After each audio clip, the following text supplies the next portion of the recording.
size of the slabs that we're standing on? Well, this is one of my favourite areas on the Giza Plateau because you can see a lot of engineering evidence here, and the evidence I see in this area is not something that I'd heard about on television, not something that I'd seen in anybody's lectures at conferences, so it was quite a revelation when I first came here with Yusuf Awiyan in 2011, and must give him credit for pointing out a lot of these things. And one of the first things to note is that we are surrounded by these big granite blocks, pieces of granite, the remains of what have been carved away and taken off for various different purposes, and you can see quite a few of them that have been carved into millstones that they were taking away, and they've broken them in the process. And so you can see here, this is where they've been cutting the blocks in fairly modern times. Yeah, recycling. I would rather they'd left them alone.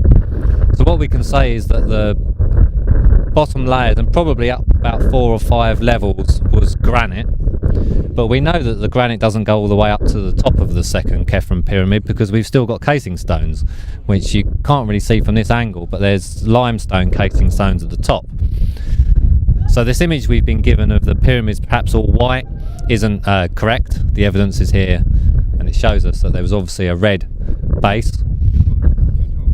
And all of them, you can see at the Menkaure and also the Great Pyramids, they would have been two-tone coloured, and back in the day obviously reflecting the light in quite an amazing way. They were like the lighthouses of the desert, they've been called. Technological reason for that, Gary, as well as aesthetics?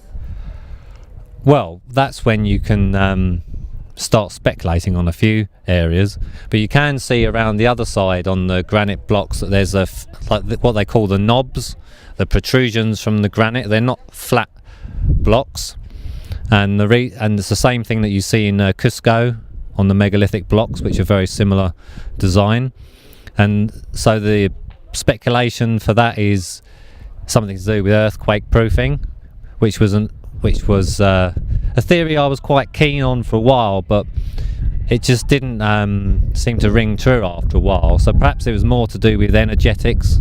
If we are looking at them as vibrating structures, it's some kind of dampening, or that they were basically able to get these vibrating in a certain way and distribute load of the vibration, because if it got to a certain point it could obviously push itself apart. So Gary, we're sitting on the Giza Plateau, which is at latitude 30 degrees. It's quite a geologically stable part of the planet. It's a very special location. I guess this being built on bedrock then kind of vibrates with the earth. That's certainly what Chris Dunn has been looking at.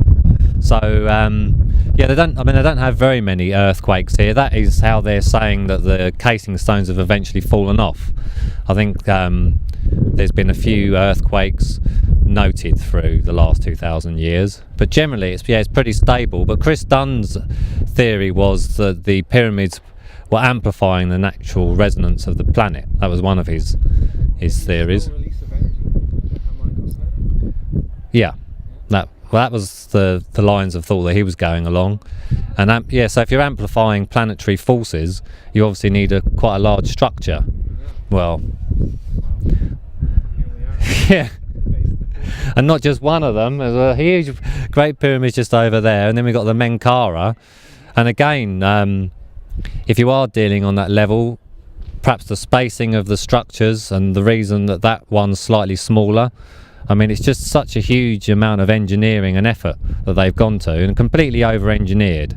That's what we must understand. Over-engineered for the purpose of just a tomb. You can obviously see the angle, Gary, of the casing stones here.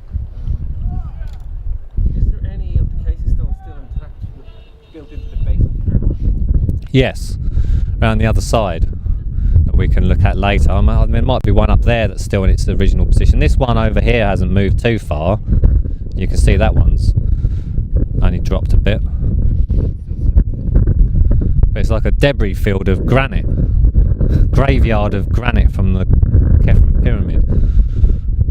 But the other thing, the reason that we've come to this particular section is because of the blocks on the floor. So, when we started around the other side, Gary, we had maybe 200-ton slabs, 300-ton slabs. Well, they're kind of almost 15 feet square. I mean, it's huge slabs that they've used to level off the plateau. But what we do see here is that the solid bedrock actually is part of the structure. The blocks aren't. These are not blocks. This is carved bedrock, and it goes up. I mean, the blocks, it looks like, probably start up about the 5th level here. Wow. We can see the individual blocks, yeah.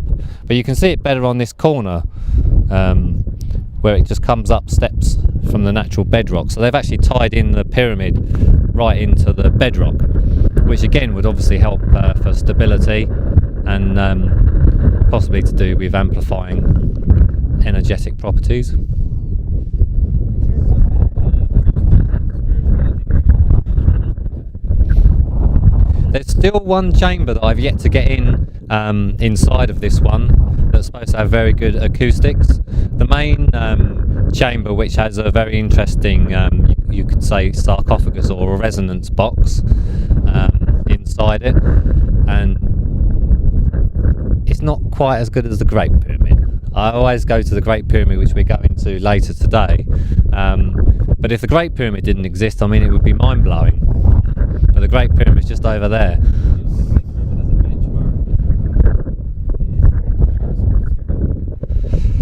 In terms, the Great Pyramid is far more sensitive to sound, and because the Grand Gallery definitely seems to be acting as an amplifier in there, and we don't have that kind of similar structure in the Capricorn Pyramid, although there's possibly more to discover in this one, because we haven't got any idea of anything that might be up inside. You go down.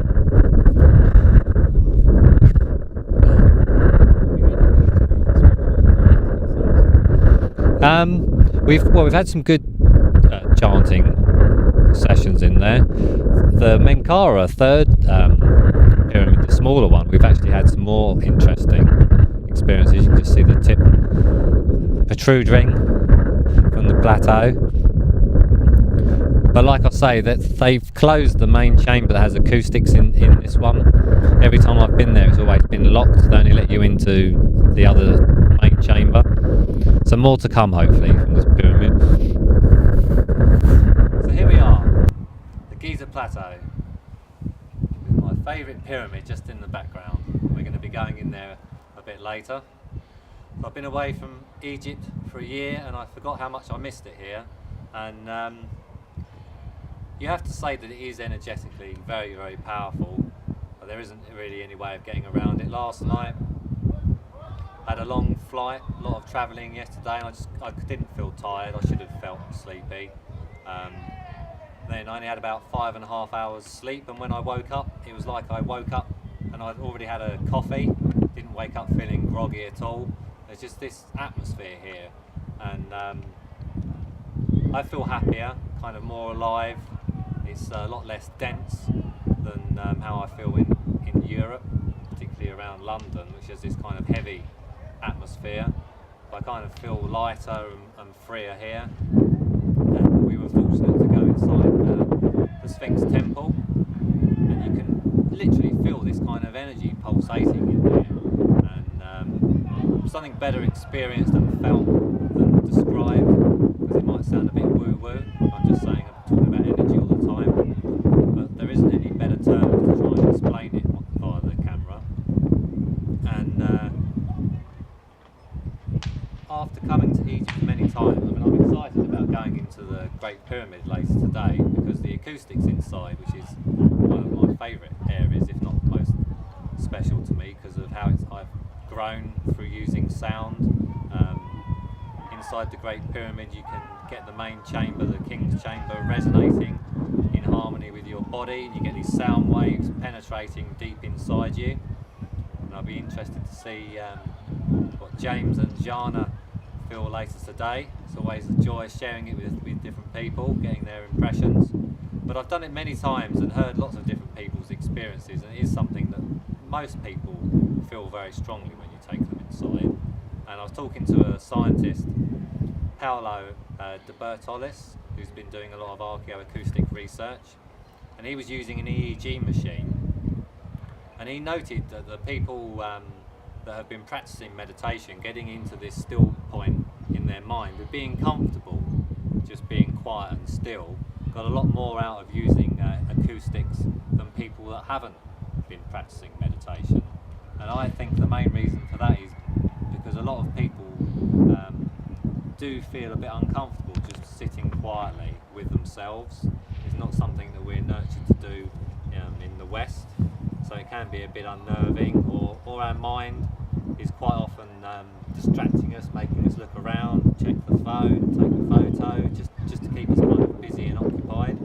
So this is one of the things that I try to encourage people to do when we come to ancient sites, to just settle, give yourself a chance to see what you feel and experience, because these places were not designed for people to be coming and taking photographs. There was metaphysical experiences being happening here. The temples that we will go to on our tour are places for inner reflection, inner work, deep sort of philosophizing and insights, and lots of different understandings of how the natural world works, these kind of subjects, what we're going to do with our lives, how we can inspire others. These are things that we can still do here today. Egypt gives you a bit of a time out. Life is very raw here, you could say. Everything's on the surface, things that are kind of hidden in Europe. You see the trash that's around, and the people have a kind of fire in their spirit that seems to be a bit dulled in Western cities from my experience. So there's this kind of aliveness, and the sights and smells of Cairo, I always enjoy them when I come back.